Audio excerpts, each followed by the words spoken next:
Beleza. Então vamos começar a aula de hoje. Vamos lá. Esperar ver se chega mais alguém aí.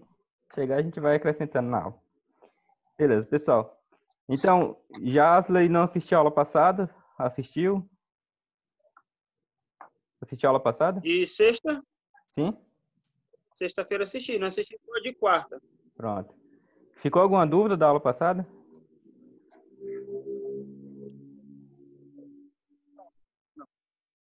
Ficou não, né? Neto, E aí, ficou... boa noite. Boa noite, Neto. Ficou alguma dúvida? Não, eu só acho, professor, que é pouco minuto para a gente ter uma aula. Só 1 hora e pouco. Foi, eu estava falando com o pessoal da coordenação exatamente isso, né? Porque quando a gente começa a se empolgar, acaba o tempo. Aí acaba o tempo, aí fica ruim, que a gente tem o Não tem- senhor faz as coisas aí a gente comenta o que a gente vê no dia a dia. Aí vai Sim, sim. comendo tempo, normal, mas só que fica ruim, perde muito, Sim. você perde tempo e tal, e é pouco. Se tivesse pelo menos Ah, 3 aulas, aí tudo bem. pois é, isso que eu vou ver com elas. Eu vou ver com ele, eu estava vendo com ele se tem como colocar lá na plataforma 3 links, né? Porque lá está disponibilizado para a gente 2 links só, né? Aí eu quero colocar 3 pelo menos para poder dar mais tempo, principalmente quando a gente for começar a fazer dimensionamento, né? Porque a gente vai precisar de muito tempo, né? Vai precisar fazer muito cálculo, muita atividade, né? Então, assim, eu vou ver com eles se a gente coloca 3 links lá, né? Ou se não der para colocar os 3, coloca 2 e o outro eu jogo no YouTube, né? Para ficar salvo no YouTube. Vou ver essa possibilidade lá com eles. Beleza? Porque é pouco tempo e tal, a gente tá. Teve um dia aí que eu tava começando a empolgar, indo para as partes aí importantes aí. Pois é, gente, até eu aviso que acabou a aula. Osso. Não, tranquilo, a gente vai resolver isso daí. Beleza. Então vamos lá. Hoje eu separei pra gente estudar a iluminação, né? Os tipos de lâmpada e começar a fazer o dimensionamento, né? Saber quantas lâmpadas eu vou colocar no ambiente, saber quantas lâmpadas eu vou colocar num circuito, né? Então, assim, existem 3 formas de a gente dimensionar isso, né? Tem a NBR, que é a norma, né? Tem uma forma prática, né? Que é o que a gente utiliza quando a gente não lembra da NBR, né? Só que a gente vai ver que tem algumas dificuldades nesse caso, né? Dá para utilizar? Dá, né? Vai ficar claro? Vai, né? Mas a gente vai ver que tem algumas coisas que não dão muito certo, né? E tem a terceira forma, que é a mais específica, né? Que é específica mesmo para iluminação, que essa eu vou detalhar mais ela na próxima aula, beleza? Tranquilo. Então vamos lá. A gente tem 2 tipos de lâmpada, né? A gente vai começar a estudar as lâmpadas, né?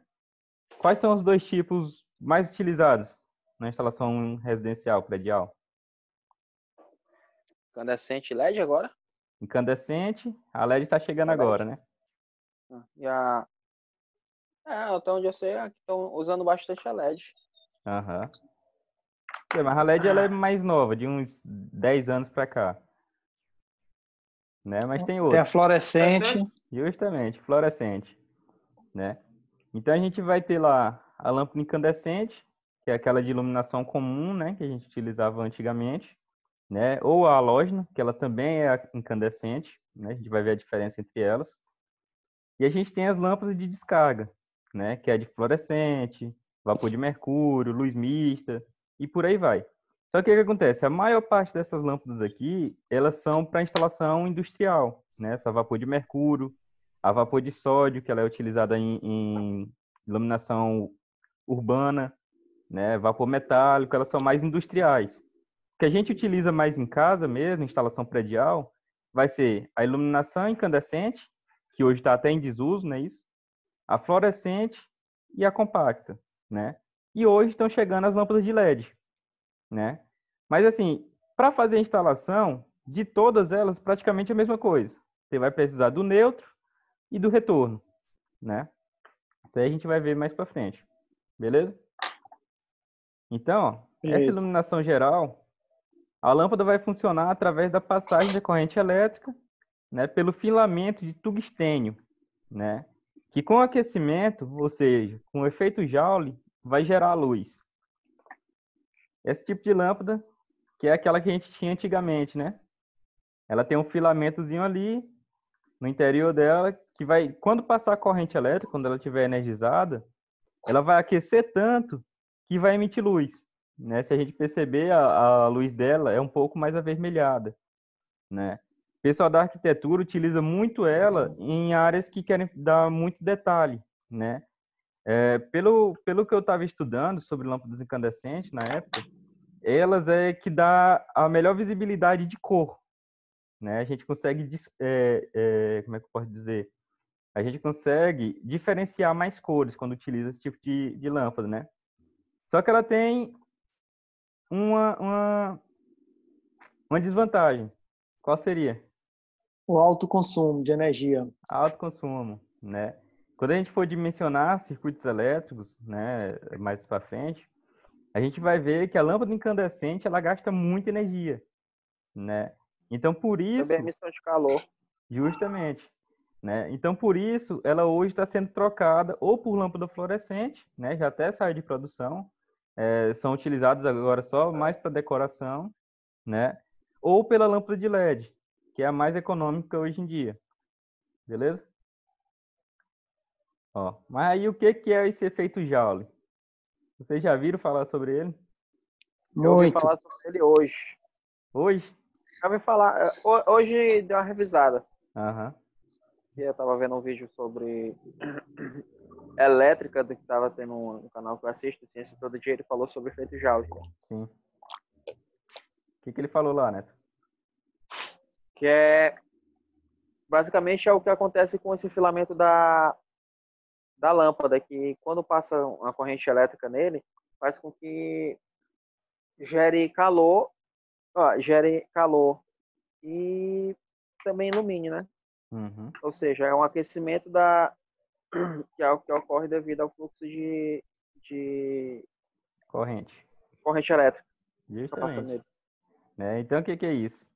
É um fenômeno físico que consiste na conversão de energia elétrica em calor. Ou seja, a lâmpada lá, ela vai brilhar. Oi? Muito usado em resistência, né? No caso, Justamente. usado, No chuveiro elétrico, justamente. Então, o que acontece? Isso daqui, ele vai fazer o quê? Ele vai transformar a energia elétrica que está passando ali pelo filamento em calor, né? Aquele filamento vai esquentar tanto que vai ficar muito vermelho, né? Vai ficar muito claro. Então, ele vai acabar emitindo luz, né? E a fórmula que a gente utiliza lá no efeito Joule é essa daqui. Potência igual resistência vezes a corrente ao quadrado, né? Mas tem outra fórmula que a gente vai utilizar bastante no dimensionamento, né? Dimensionamento de circuitos. Qual é?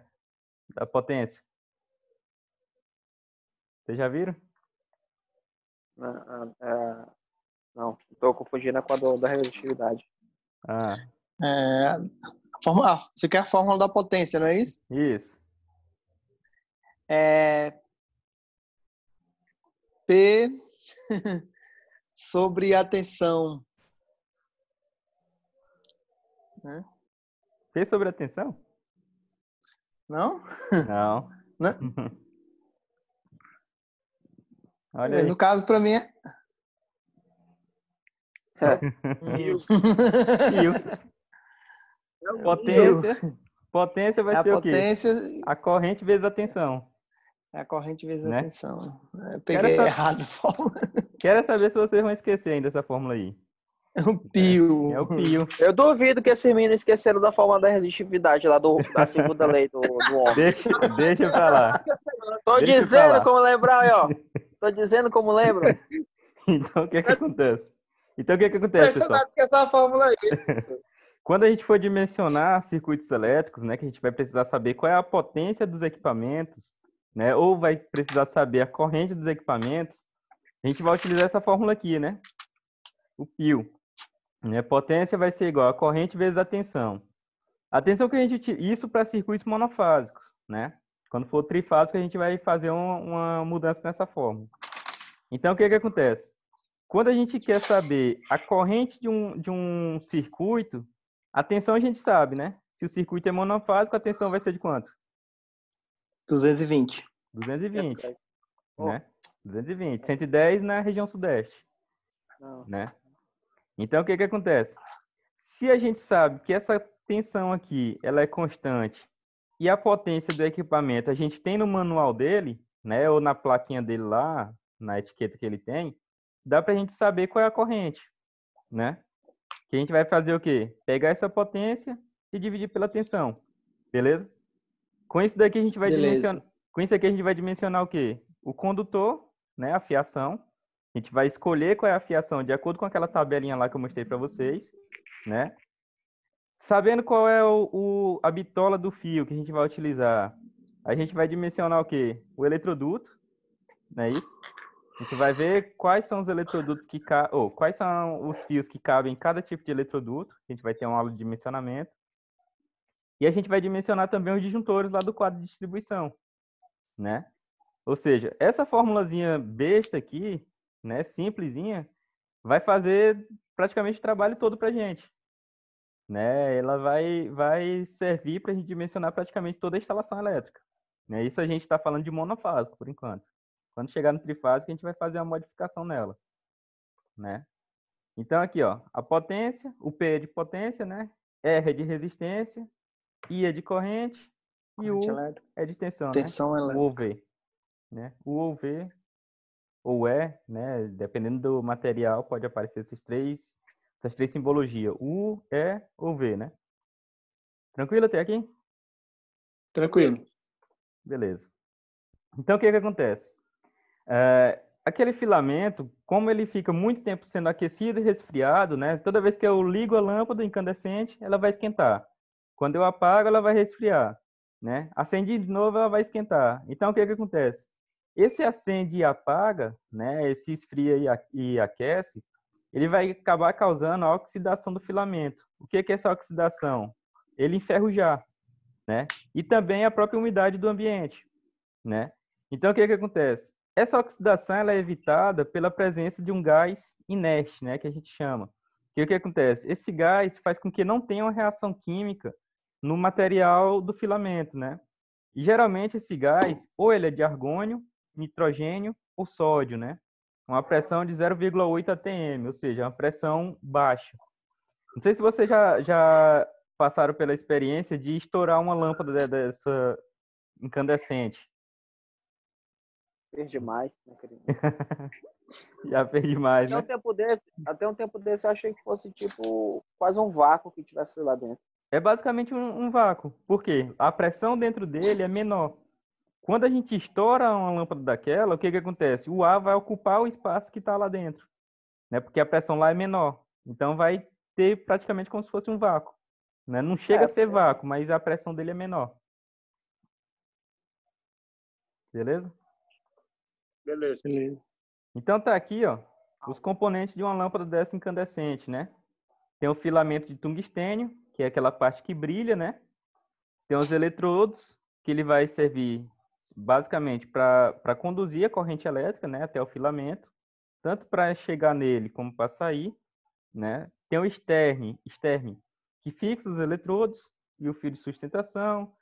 Essas lâmpadas, ela tem um fusívelzinho interno, né, que por isso que muitas vezes a lâmpada queima, né, porque quando tem uma oscilação muito grande de energia, esse fusívelzinho aqui ele rompe, né? Eu vou mostrar para vocês mais para frente, quando a gente vai falando de proteção, eu vou falar sobre fusíveis, né? Vou mostrar como é que é o funcionamento dele, que ele serve exatamente para fazer a proteção, né? É basicamente assim, ele tem um certo nível de corrente que ele suporta, né? Se passar uma corrente maior do que ele acaba rompendo, né? Quebra o fiozinho. Quebrou o fio, não vai mais passar corrente, né? Então ele vai fazer a proteção. E esse fusível existe em basicamente todos os equipamentos, né? Todos os equipamentos elétricos. Beleza? A gente vai ter aqui um tubo de exaustão, né? Que o ar é removido e o ar inerte é inserido. Tem o fio de sustentação, que serve só para fazer a sustentação desse fio, né? Essa parte aqui é isolada, né? O gás inerte, vai ficar em toda a região da lâmpada aqui para evitar a oxidação. E a gente vai ter o bulbo de vidro, né? Que é exatamente aquela parte onde a gente pega, né? Que fica muito quente quando a gente toca nela, né? Depois de estar muito tempo ligada. Beleza? Professor, a gente pode Beleza. caracterizar aquele fusível da lâmpada como uma espécie de resistor? Não, porque o resistor ele serve para reduzir corrente, né? No caso o fusível, ele não reduz a corrente. Ele deixa passar a corrente que ele suporta. Se passar dele, ele estoura, né? Ele rompe. O resistor não, ele só evita de passar a corrente, ele diminui a corrente que passa, Ah, tá certo. entendeu? Ele filtra, né, no caso. Justamente, é mais ou menos isso. Ele limita a quantidade de corrente que passa. Já o fusível não, ele impede realmente. Se ele atuar, ele impede a passagem. Porque eu pensei assim, que um resistor, quando ele realmente não funciona, ele deixa passar a corrente demais, né? Sim, se ele tiver curto-circuitado. Aí seria quase como fosse um resistor invertido. Porque, É, tipo, tá com passa a lógica demais, aí invertida. acaba que ele se rompe por conta da força que é muito grande. Sim, justamente. A tensão fica muito grande nele, ele acaba rompendo e deixa passar tudo. Já o É, fusível não. O fusível, quando passa a corrente demais, ele rompe e não deixa passar nada. é. É uma lógica inversa do resistor. Isso. Mais ou menos isso, né? Se eu tivesse morrido há 2 minutos atrás, eu não sabia que tinha um fusível dentro da lâmpada da loja. Nem eu. Tá bom também. A Eu pensei que era só um incandescente. vidrinho mesmo, só Rapaz. pra dar o suporte e tal. Nada, tem O coisa que demais. importava mesmo era só Tantas, aquele fiozinho que segurava de sustentação e o filamento morreu.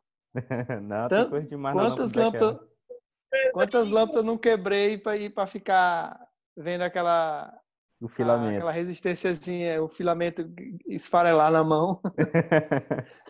Né? Então, o que que acontece? Uma coisa que a gente não aprende assim na escola, né? A gente aprende muito na prática. A questão da nomenclatura do bocal, né? Da conexão da lâmpada com o circuito elétrico, né? Isso aqui a gente aprende no dia a dia, né? Nós temos lá a lâmpada comum, normalmente ela é utilizada como bocal E27, né? Eu vou mostrar para vocês a diferença de um para o outro, né? E a lâmpada a vapor de sódio, que ela é um pouco maior, ela tem a base E40, né? Aí, o que eu estou falando é isso aqui, ó. A conexão dele no bocal, né? Ó, o E40, você pode perceber que ele é um pouco maior, né? O diâmetro dele aqui é maior, né? O E27 é um pouco menor, o E14 menor. Aí tem o GU10, que ele é aquele de pino, né? Que é geralmente muito parecido com lâmpada de LED. A gente utiliza muito em lâmpada de LED desse tipo e na dicróica também. Tem a G9, que são os fusíveis, né? Mais aquele tipo de fusível. E o G4, que é de pino, né? Beleza? O que que vai diferenciar? O que que vai me dizer o que é um E27, um E40, um E14? O diâmetro dele aqui, ó, né? A largura dele. Ou seja, o E14, ele vai ter 14 milímetros de comprimento. Ou seja, 1 centímetro e 4 milímetros, né? O comprimento dele aqui, ó, é basicamente quase a mesma coisa, né? Entre o E14 e o E27. Já o E40 ele é um pouco maior, né? O E27 ele vai ter uma largura aqui um pouco maior, né? Que é dessas lâmpadas incandescentes. E da vapor de sódio é o E40, né? 40 milímetros. Beleza? Isso aqui a gente aprende na Beleza. prática. Às vezes a gente precisa fazer um levantamento de material e a gente não sabe. Aí a gente pede, não, uma lâmpada para um bocal pequeno, uma lâmpada para um bocal maior, né? Então esse daqui, ó, esse E40, né, essa numeração, é justamente o diâmetro do bocal, né, do conector, da rosca dele lá. Beleza? Beleza. Tranquilo. Aí o que que acontece? Nós temos aqui também as lâmpadas halógenas, né? Alguém já ouviu falar nesse tipo de lâmpada? Só o Já. nome. Só de nome, né? O que que é essa lâmpada halógena? Ela vai ser uma lâmpada que também tem um filamento de tungstênio, né? Semelhante à lâmpada incandescente, padrão, mas é muito menor que ela, né? E com a mesma potência. Ó, você vê, ela é muito parecida, né? Se você pegar uma lâmpada incandescente normal e uma lâmpada halógena, O pessoal tá sem áudio. Pra mim tá normal aqui. Pra mim tá normal também. Tu tá vendo a gente, Jaslin? Ouvindo a gente? Tô, voltou aí? Agora eu tava sem áudio. Jaslin. Caiu a internet dele lá. Voltou, Jado? Ele tá sem áudio, doidão. Tô Jaslin. certo agora. Tô Pronto. certo. Beleza. Pode só um pouquinho aí. Ah, não. Não, Oi? não foi nada demais, não. Foi não. Não, Não, foi nada passei demais, não. não. Pode ser. Né? Então, o que que acontece? Se a gente observar aqui a lâmpada halógena, ela parece muito com a lâmpada incandescente, né? Mas o que que vai fazer a diferença? Essa parte interna dele aqui, ó. Você observar, ele tem uma estrutura bem mais robusta, né? Tem uma diferenciação aqui, né? Então, o que que acontece? Por que que ela é chamada de lâmpada halógena, né? Porque ela contém um gás halogênio na lâmpada, né? O que que seria esse gás halogênio? Pode ser composto por um desses cinco elementos químicos, né? O flúor, cloro, bromo, iodo e astatínio. Astatinho. Astatínio, né? Então, o que que acontece? Esse gás aqui, ele acaba fazendo com que a lâmpada consiga emitir mais luz, né? Passando mais corrente pelo aquele filamento, beleza? E o que que acontece? Ele vai evitar que aquele tungstênio se rompa, né? Com mais facilidade. Porque se eu aumentar a corrente, vai aquecer mais, né? O tungstênio lá. Se ele aquecer mais, a facilidade dele se romper é maior. Com esse tipo de gás aqui, um gás halógeno, ele acaba impedindo que esse filamento se rompa. Então, o que que acontece? Eu posso aumentar a corrente nele, né? Ele vai aumentar o brilho e não vai romper. Tranquilo? Tranquilo. Beleza. Aí o que que acontece? A gente tem aquele bulbo que ele é de vidro de quartzo fundido, né? De sílica ou alumínio sincato, né? Ou seja, ele tem uma resistência maior. Então tá com uma lâmpada dessa, quando ela cai, ela dificilmente ela vai quebrar. Lógico, dependendo da altura que vai cair, né? Mas uma lâmpada incandescente, se ela cai, é muito mais fácil dela quebrar, né? Do que uma halógena. Beleza? Ó, tem aqui. É mais resistente que o padrão, devido também à pressão, que é mais elevada. Já que na incandescente a pressão era pequena, que a gente tem uma pressão um pouco maior, né? A temperatura ela aumenta rapidamente. Se a incandescente ela já aquece muito, né? Essa daqui aquece muito mais. Não sei se vocês lembram, de um caso que aconteceu do jogador Adriano, que ele queimou o pé uma vez. Foi numa lâmpada dessa daqui, a lâmpada de jardim, né? No chão, naqueles holofotes. Isso aqui é usado muito naqueles holofotes também, né? Que ela aquece muito, né? Ele queimou o pé, acho que na época ele ainda jogava bola, né? Então ele queimou o pé numa lâmpada halógena, né? Então ela tem um tamanho compacto e uma saída elevada de lumens, né? O que que é esse lumen aqui? É a quantidade de iluminação que sai da lâmpada, né? Quando a gente for fazer o método de dimensionamento dos lumens, a gente vai detalhar mais isso daqui, que vai ser na próxima aula, beleza? Beleza? Tá ouvindo? Não. Ah, Beleza. ficou todo mundo calado, pensei que tava sem áudio de novo. Beleza. Não. Aí o que que acontece? A gente tem também as lâmpadas halógenas dicróicas, né? O que que é essa dicróica? Além dela ser halógena, ela é fluorescente, né? Fluorescente halógena, fluorescente não, rapaz, incandescente halógena, né? E dicróica. Por que dicróica? Essa lâmpada dicróica, ela é uma lâmpada halógena que possui um refletor usualmente feito de vidro coberto por um revestimento de material dicróico, né? Esse revestimento ele vai refletir toda a luz visível, mas permite a passagem dos raios infravermelhos e ultravioleta, ou seja, ele não vai refletir calor. Ele vai clarear muito, né? Ele vai emitir muita luz e vai emitir pouco calor, porque ele vai dissipar grande parte do calor daquele filamento, né? Que é aquela lâmpadazinha que a gente chama de spot, né? Tem aquela lâmpadazinha spot. né? Então, o que que acontece? Ela tem uma lâmpada incandescente aqui e ela vai refletir a luz para baixo, né? E a parte do calor, em vez de ser refletida para baixo, ela vai ser refletida aqui para cima, ó. Ela vai deixar o calor sair aqui pela estrutura dele, né? E vai refletir só a luz, beleza? Olha o conectorzinho dele aqui, ó. Esse conector aqui, se a gente for olhar naquelas imagens lá, vai ser o GU10, beleza? Beleza.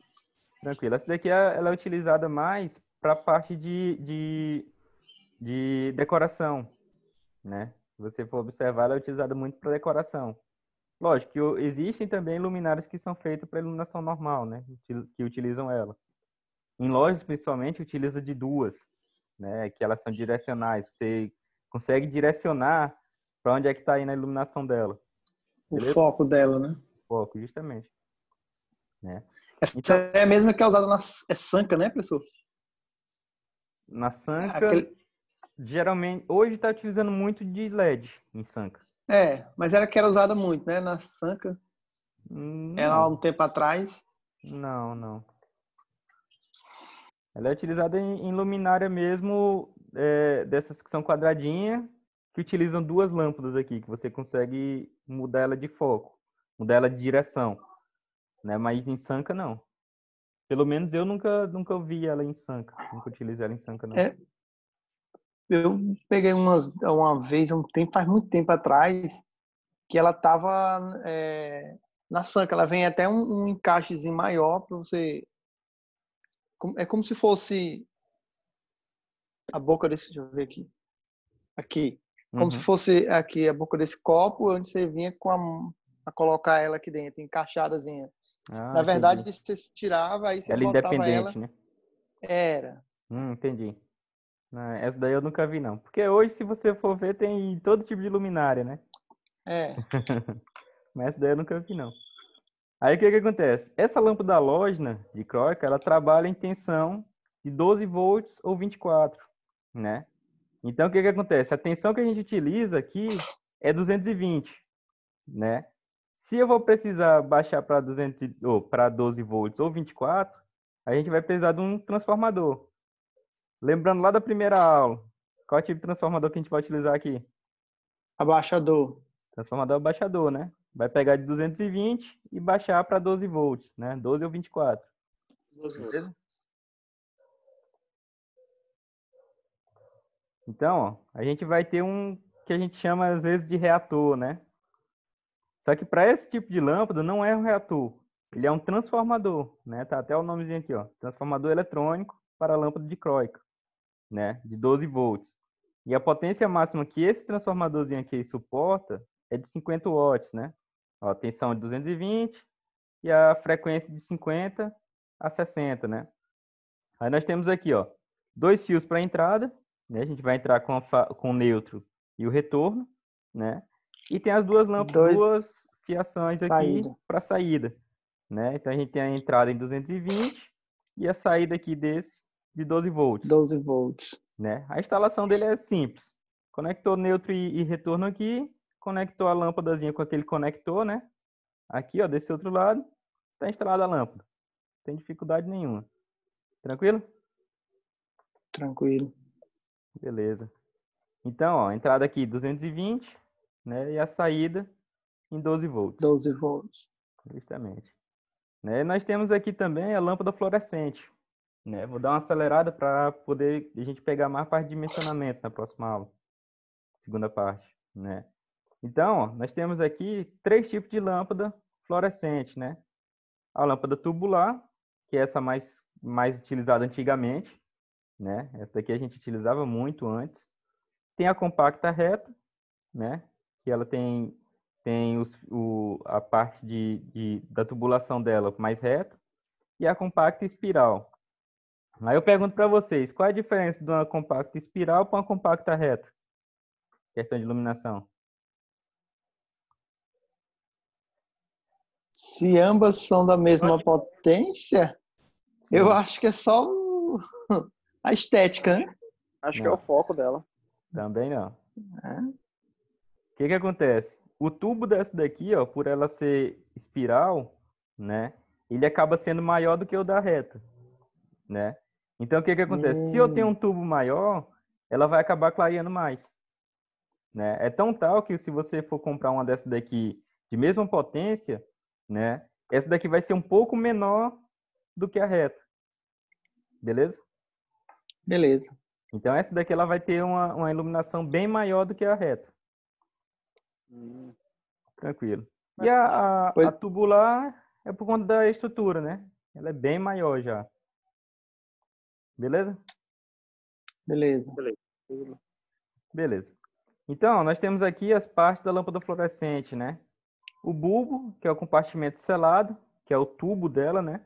Onde está contido o gás de enchimento e mercúrio, o qual é revestido em pó fluorescente, né? A gente vai mostrar daqui a pouco como é que é o funcionamento dela, né? A base, que é fixado nas extremidades do tubo, e cimentado, ele tem um tipo de cimento para o selamento desse tubo.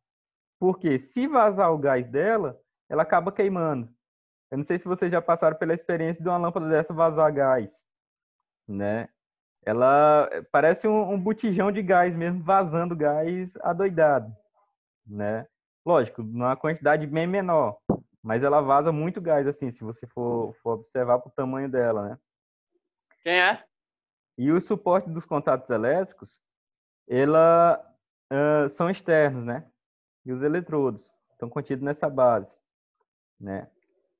Os catodos, que a gente também chama de filamento, que vai ser muito parecido com aquele que a gente tem lá nas lâmpadas incandescentes, também é de tungstênio, né? Chamado de eletrodo. Tem um enrolamento helicoidal, igual lá da incandescente, e a fonte dos elétrons para o estabelecimento da corrente de descarga, né? Que a gente vai ver daqui a pouco o que é essa corrente de descarga. Beleza? Nós temos mais aqui, ó, o gás de enchimento, né? Que é um gás raro, normalmente é argônio. O mercúrio, que são gotículas de mercúrio que vaporizam na presença do fluxo de elétrons. A gente vai ver daqui a pouco no funcionamento, né? E a camada fosforescente, né? Que é a partícula de luminofósforo, que é o fósforo, de 0,18 milímetros, 0,018 milímetros de diâmetro, que absorve a luz ultravioleta, ou seja, o calor, e libera na forma de comprimento de onda visível, ou seja, ele vai absorver energia e vai transformar em luz. Beleza? Então, pessoal, na próxima parte, a gente vai ver como é que é o funcionamento dessa lâmpada e fazer o dimensionamento de iluminação. Tranquilo? Beleza. Tranquilo. Até daqui a pouco. Seu Vicente. Cheguei atrasado hoje, eu me atrasei hoje no trabalho e não deu para aparecer no horário. Né? É normal, é normal. Vai dar certo. Vai Já dar a gente certo. volta. Na hora.